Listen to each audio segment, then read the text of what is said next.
Hello friends, welcome to my YouTube channel MK classes.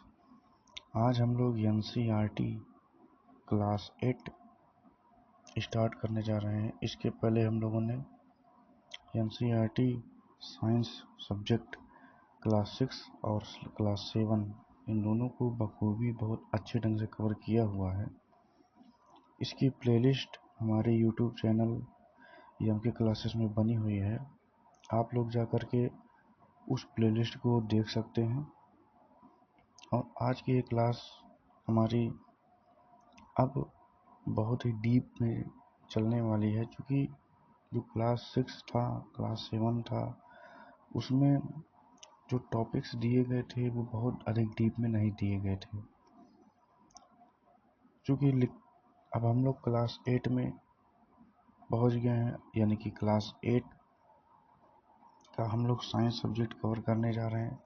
तो यहाँ से आपके कॉम्पिटिटिव एग्ज़ाम में काफ़ी सारे प्रश्न पूछे जाते हैं, और जहाँ पर इम्पोर्टेंट क्वेश्चन बन रहे हैं, जहाँ पर इम्पोर्टेंट पॉइंट बन रहे हैं, मैं उसको अंडरलाइन करते हुए चलूँगा, ठीक है ना। तो जिस प्रकार से अंडरलाइन करते हुए चलूँगा, यहीं से यानी कि क्लास 8 से ही आप लोग टेट सी टेट के एग्ज़ाम अगर दे रहे हैं, एसएससी है, बैंक है, रेलवे है, उसमें साइंस सब्जेक्ट पूछा जा रहा है, तो वो एग्ज़ाम अगर आप दे रहे हैं तो यहाँ पर आप उन सभी एग्ज़ाम की तैयारी की दृष्टि से जो क्वेश्चन पूछे जा रहे हैं, काफ़ी सारे क्वेश्चन आप लोग यहाँ से अब देखना स्टार्ट कर देंगे। अभी हम लोग क्लास 8 पढ़ रहे हैं, उसके बाद 9 में जाएंगे, फिर 10 में जाएंगे, फिर 11 में जाएंगे, फिर 12 में जाएंगे। तो साइंस सब्जेक्ट को लेकर जितने भी टॉपिक्स हैं, उन सारे टॉपिक्स को हम लोग बखूबी कवर करेंगे। यहाँ से अब आप लोग बहुत ही अच्छे ढंग से सारे टॉपिक को पढ़ेंगे, समझेंगे, जानेंगे। और एक चीज़ और याद रखिएगा कि क्लास को अटेंड करते समय आप नोटबुक और पेन रख के बैठिए। यहाँ पर जो इम्पोर्टेंट पॉइंट दिए जा रहे हैं, जो बताए जाते हैं, उनको आप कॉपी में नोट डाउन कर लीजिए। या तो मोबाइल पे आप लोग देख रहे हैं, तो मोबाइल में जो आप लोग स्क्रीनशॉट करके आप ये काम कर सकते हैं, बाद में उसको कॉपी में नोट डाउन कर सकते हैं। तो सबसे पहले हम लोग देख लेते हैं कि क्लास 8 में हम लोग कौन कौन सा टॉपिक कवर करने वाले हैं। यहाँ पर अध्याय 1 फसल उत्पादन एवं प्रबंध, कृषि से संबंधित जो इक्विपमेंट हैं, है ना, और कृषि में सिंचाई किस पद्धति से होती है, और खेत को तैयार कैसे किया जाता है, मिट्टी को जो है उलटना पलटना किस प्रकार से है ना। चैप्टर 2 है हमारा सूक्ष्म जीव, मित्र एवं शत्रु। तो प्रकृति में बहुत से ऐसे सूक्ष्म जीव होते हैं जो हमारे लिए अत्यंत उपयोगी होते हैं। तो वे सूक्ष्म जीव जो हमारे लिए उपयोगी होते हैं वे मित्र हैं, और जो हमारे लिए नुकसानदायक हैं वो शत्रु हैं। नेक्स्ट चैप्टर है कोयला और पेट्रोलियम।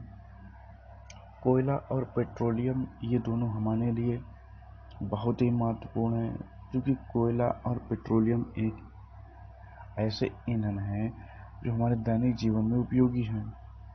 पेट्रोलियम पदार्थ से हम लोग गाड़ियाँ, बस, ट्रक, ट्रैक्टर, बाइक, है ना, और कुछ ब्यूटी प्रोडक्ट्स, है ना। कोयला जो होता है उसे बिजली का उत्पादन होता है। नेक्स्ट चैप्टर है रहन दहन और ज्वाला, ठीक ना। नेक्स्ट पौधे एवं जंतुओं का संरक्षण किस प्रकार से किया जाता है। तो पौधे एवं जंतुओं का संरक्षण जो है एक विशेष क्षेत्र को जो है आरक्षित कर दिया जाता है, इस प्रकार से होता है। नेक्स्ट है जंतुओं में जन्म किस प्रकार से होता है। नेक्स्ट है किशोरावस्था की ओर, ठीक ना। नेक्स्ट है बल तथा दाब।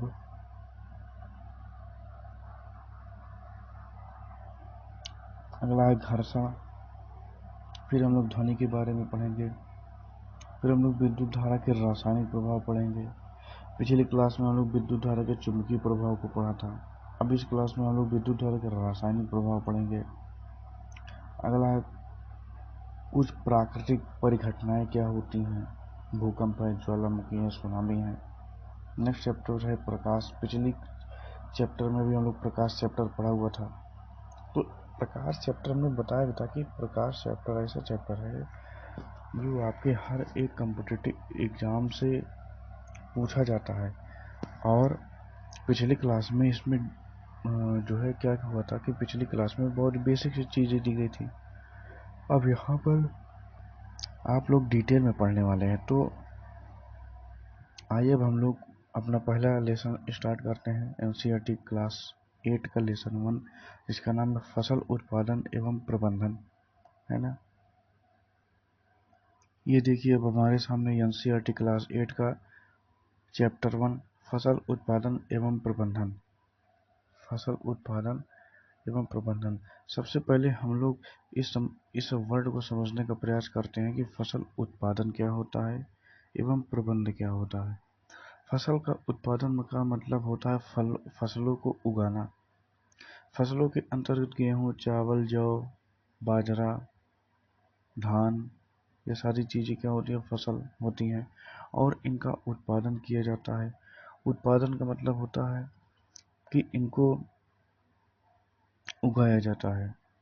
एवं प्रबंध का मतलब होता है एक सिस्टमेटिक तरीके से खेती जो होती है वो एक सिस्टमेटिक तरीके से करना ही प्रबंध कहलाता है ना। यही तो हम लोग कहें ना कि एक सिस्टमेटिक तरीके से खेती करने को हम लोग प्रबंध कहते हैं। तो ग्रीष्म काल में पहली तरफ बूझो। अपने चाचा के घर गए। उनके चाचा एक किसान हैं। एक दिन उन्होंने खेत में कुछ औजार देखे, जैसा कि खुरपी है, दराती है, बेलचा है, हल है।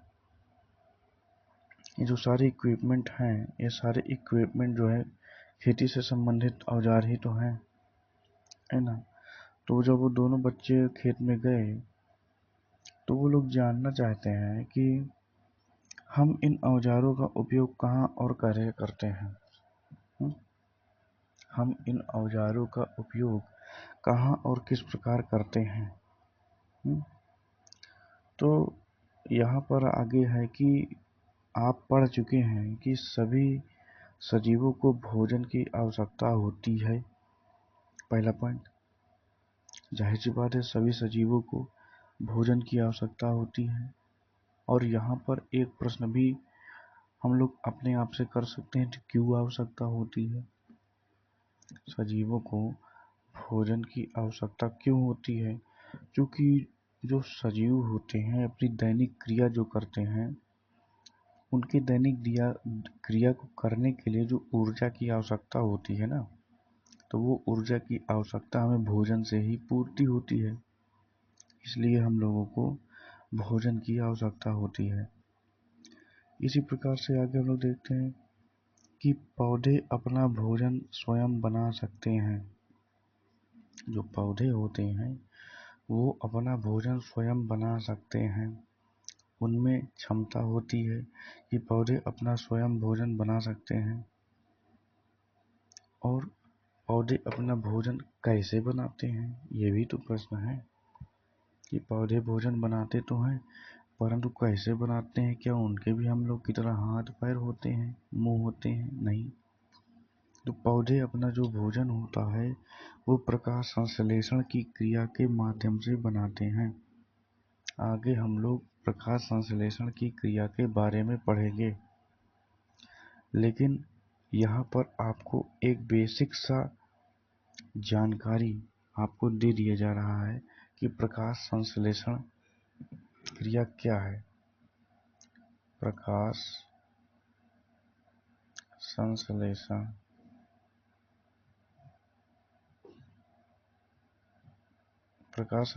क्रिया क्या है। तो प्रकाश संश्लेषण की क्रिया में जो होता है ना, उसमें कुछ मटेरियल की आवश्यकता होती है पौधों को, जैसे सूर्य का प्रकाश,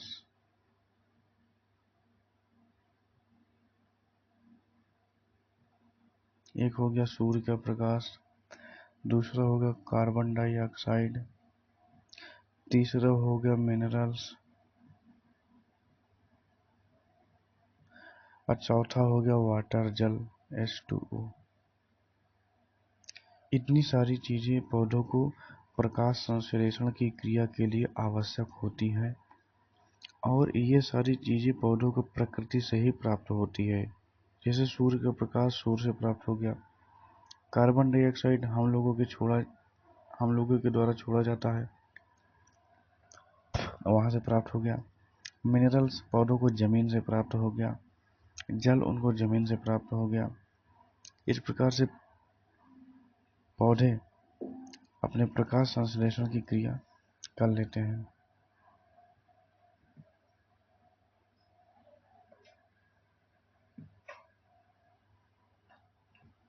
आगे देखते हैं, क्योंकि हम सभी को भोजन की आवश्यकता होती है, अतः हम अपने देश में इतने अधिक लोगों का भोजन किस प्रकार उपलब्ध करा सकते हैं। तो यह भी एक सोचने का विषय है कि इतनी अधिक आबादी होने के कारण सभी लोगों को भोजन उपलब्ध कराना किस प्रकार संभव है। तो भोजन का बड़े स्तर पर उत्पादन आवश्यक है। तो इसका जवाब ये है कि इतनी बड़ी आबादी को भोजन उपलब्ध कराने के लिए हम लोगों को भोजन का बड़े स्तर पर उत्पादन करना आवश्यक है ना। और एक विशाल जनसंख्या को भोजन प्रदान करने के लिए इसका नियमित उत्पादन, उचित प्रबंधन एवं वितरण आवश्यक होता है। ये सारी चीजें बहुत ही आवश्यक हैं। नेक्स्ट पॉइंट है कृषि पद्धतियाँ। कृषि करने की पद्धतियाँ क्या हैं? वर्तमान समय में हम लोग कृषि ट्रैक्टर से और आधुनिक मशीनों के द्वारा कृषि को कर रहे हैं। ट्रैक्टर से हो गया, आलू बोने की मशीन हो गई, है ना, काटने वाली भी मशीन हो गई, थ्रेसर हो गया, है ना। तो वर्तमान समय में तो कृषि आसान हो गई है, परंतु आज से बहुत समय पहले कृषि किस पद्धति पर कार्य होती थी, कृषि किस पद्धति पर की जाती थी, उनकी कार्यशैली क्या थी, इनके बारे में हम लोग जानने का प्रयास करते हैं कि लगभग 10,000 ईसा पूर्व तक मनुष्य घुमंतु थे। वे एक स्थान से दूसरे स्थान तक भोजन एवं आवास की खोज में समूह में विचरण करते रहते थे। वे कच्चे फल और सब्जियां खाते थे, और उन्होंने भोजन के लिए जंतुओं का शिकार करना प्रारंभ किया। कालांतर में खेतों जो फील्ड है तो उसमें खेती कर चावल, गेहूं एवं अन्य खाद्य फसलों को उत्पादित कर सके, इस प्रकार कृषि का प्रारंभ हुआ। बहुत ही आसान भाषा में बताया गया है। आइए हम आपको समझाते हैं कि 10,000 ईसा पूर्व के आसपास जो लोग थे वो एक तरीके से देखा जाए तो आदिमानव की कैटेगरी में थे, और वे एक स्थान से दूसरे स्थान तक घूमते रहते, अर्थात घुमंतु थे। तो उन्हें जब भूख लगती थी तो वो फल फूल सब्जियां आदि खाते थे। उस समय तो बहुत सारी चीजें उपलब्ध थी, क्योंकि इतनी ज़्यादा आबादी नहीं थी और पेड़ पौधे बहुत ही सघन थे, तो हर जगह फूल फल सब्जियां सारी चीज़ें उपलब्ध थी। बस उनकी पहचान करना उन्हें नहीं आता था, बस उन्हें जो पसंद आता वो खा लेते थे।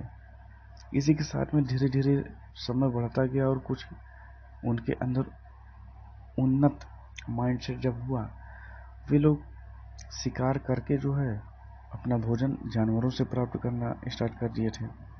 फिर धीरे धीरे तकनीक विकसित हुई।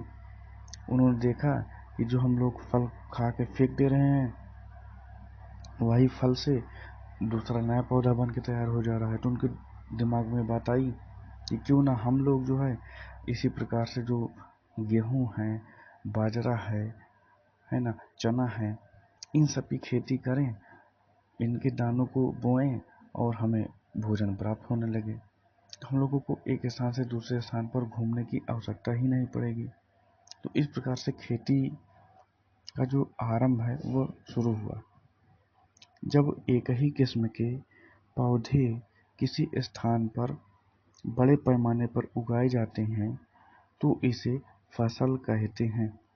एक प्रश्न यहाँ पर यह बना कि फसल किसे कहते हैं? क्या फसल किसे कहते हैं? तो ये जवाब ये है कि जब एक ही किस्म के पौधे किसी स्थान पर बड़े पैमाने पर उगाए जाते हैं तो इसे फसल कहते हैं। ठीक उदाहरण के लिए गेहूं की फसल का अर्थ है कि खेत में उगाए जाने वाले सभी पौधे गेहूं के ही हैं। तो ये आपका प्रश्न और उत्तर यहाँ से यहाँ तक कंप्लीट है कि फसल किसे कहते हैं? तो किसी स्थान पर एक ही प्रकार के बहुत बड़े पैमाने पर पौधे जो उगाए जाते हैं उसे फसल कहते हैं। आगे देखते हैं हम लोग कि आप जानते ही हैं कि फसलें विभिन्न प्रकार के होते हैं, जैसे कि अन्न, सब्जियां एवं फल। अन्न, सब्जियां एवं फल जिस मौसम में यह पौधे उगाए जाते हैं उसके आधार पर हम फलों का वर्गीकरण कर सकते हैं। यानी कि इनके कहने का मतलब ये है कि अलग अलग मौसम में अलग अलग प्रकार की फसलें उगाई जाती हैं। कुछ फसलें ऐसी होती हैं जिन्हें अत्यधिक पानी की आवश्यकता होती है, कुछ फसलें ऐसी होती हैं जिन्हें अधिक ठंडी की आवश्यकता होती है, कुछ फसलें ऐसी होती हैं जिन्हें नॉर्मल टेम्परेचर में उगाया जाता है। और आगे नेक्स्ट देखते हैं। भारत एक विशाल देश है। यहाँ ताप, आर्द्रता और वर्षा जैसी जलवायुवीय परिस्थितियाँ एक क्षेत्र से दूसरे क्षेत्र में भिन्न हुए, अतः देश के विभिन्न भागों में विविध प्रकार की फसलें उगाई जाती हैं। इस विविधता के बावजूद मोटे तौर पर फसलों को दो वर्गों में बांटा जा सकता है। देखिए यहाँ पर फसलों का वर्गीकरण दो तरीके से किया गया है, परंतु मुख्यतः फसलों का जो वर्गीकरण है ना वो तीन प्रकार से होता है। रबी की फसल, खरीफ की फसल और जायद की फसल। रबी, खरीफ और जायद ये बरसात और ठंड के मौसम में उगाए जाने वाले के बारे में डिस्कस किया गया है, फलों एवं सब्जियों के बारे में। आइए हम लोग एक एक करके देखते हैं। खरीफ की फसल क्या है? यह फसल जिन्हें वर्षा ऋतु में बोया जाता है खरीफ फसल कहलाती है। फिर से, यह फसल जिन्हें वर्षा ऋतु में बोया जाता है ना उसे खरीफ फसल कहते हैं। भारत में वर्षा ऋतु सामान्यतः जून से सितंबर तक होती है। इम्पोर्टेंट पॉइंट, भारत में वर्षा मुख्य रूप से जून से सितंबर। फिर से, भारत में वर्षा ऋतु सामान्यतः जून से सितंबर तक होती है। प्रमुख फसलें हैं वर्षा ऋतु की धान हो गया, मक्का हो गया, सोयाबीन, मूंगफली, कपास इत्यादि खरीफ की फसलें हैं। इसको भी आप लोग नोट डाउन कर लीजिएगा, इम्पोर्टेंट है। फिर हम लोग आते हैं रबी की फसल। शीत ऋतु अक्टूबर से मार्च तक। कब से? अक्टूबर से मार्च तक रबी की फसल उगाई जाने वाली फसलें रबी की फसलें कहलाती हैं। यानी अक्टूबर माह से अगले मार्च तक में जो उगाई जाने वाली फसलें हैं वो रबी की फसलें हैं। और रबी की फसलों के अंतर्गत गेहूं हो गया, चना, मटर, सरसों तथा अलसी, ये सभी क्या है? रबी की फसलें कहलाती हैं। इसके अलावा कई स्थानों पर दालें और सब्जियां ग्रीष्म ऋतु में उगाई जाती हैं। तो यहाँ पर आपके सामने फसलों का वर्गीकरण 2 हुआ, परंतु वास्तव में फसलों का वर्गीकरण 3 प्रकार से होता है ना। क्योंकि इसमें इसलिए नहीं दिया गया है क्योंकि जो तीसरी कैटेगरी है ना, वो पूरी तरीके से फल भी नहीं है और पूरी तरीके से सब्जी भी नहीं है ना। और वो जो उगाया जाता है ना, वो जो है आपका वो जो है मार्च से लेकर के जून के बीच में वो फसल बोई जाती है, जिसको हम लोग जायद की फसल कहते हैं। मार्च से लेकर कर जून तक बोया जाता है, जिसे हम लोग जायद की फसल कहते हैं।